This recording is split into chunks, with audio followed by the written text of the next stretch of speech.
All appropriations ordered by the President is already in the National Expenditure Program.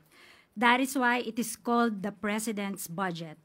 So we reject any insinuations about it. The BICAM is purely under the power of the legislature.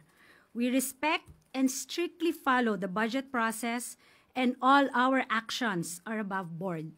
Kung maaalala niyo po ang proseso ng budget, ginagawa po ng executive ng 6 na buwan ang ating President's Budget and National Expenditure Program.